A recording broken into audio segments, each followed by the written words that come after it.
ஆட்டு ஈரல் கொழுப்பு எப்படி செய்யலாம் பார்க்கலாம் வாங்க. ஒரு பாத்திரத்தை அடுப்பில் வச்சுக்கலாங்க. எண்ணெய் கொஞ்சம் ஊற்றிக்கலாங்க. எண்ணெய் நல்லா காஞ்ச பிறகு பெருஞ்சீரகம் போட்டுக்கலாங்க. கிராம்பு பட்டை போட்டுக்கலாங்க. நல்லா வெடித்த பிறகு கருவேப்பிலை சேர்த்துக்கலாங்க. கருவேப்பிலை சேர்த்த பிறகு வெங்காயம் ஒரு 6 வெங்காயம் 2 தக்காளி சேர்த்துக்கலாங்க. நல்லா செவற அளவுக்கு நல்லா வதக்கி விடணுங்க. நல்லா செவற அளவுக்கு வதக்கின பிறகு இஞ்சி பூண்டு சேர்த்துக்கலாங்க. இஞ்சி பூண்டு பச்சை வாசனை போகிற அளவுக்கு நம்ம நல்லா வதக்கி விடணுங்க.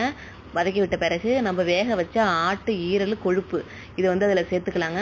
சேர்த்த பிறகு அதில் வீட்டில் அரைச்ச மிளகாத்தூள் 1/2 ஸ்பூனு, மட்டன் மசாலா 1/2 ஸ்பூனு அதை சேர்த்து நல்லா கிண்டி விட்டுக்கலாங்க. நல்லா கிண்டி விட்ட பிறகு நம்ம வேக வச்ச தண்ணியே ஒரு 2 டம்ளர் இருக்குது, அதை அதில் ஊற்றிக்கலாங்க. ஊற்றின பிறகு உப்பு நம்ம இதுக்கு தேவையான அளவு உப்பு சேர்த்துக்கலாங்க. உப்பு சேர்த்த பிறகு மூடி போட்டுடலாங்க.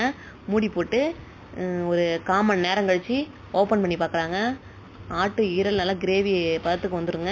இந்த டைமில் நம்ம கொஞ்சம் புதினா கொத்தமல்லி சேர்த்துக்கலாங்க. சேர்த்து நல்லா கிளறி விட்ட பிறகு இறக்கிட வேண்டியதாங்க. இது வீட்டில்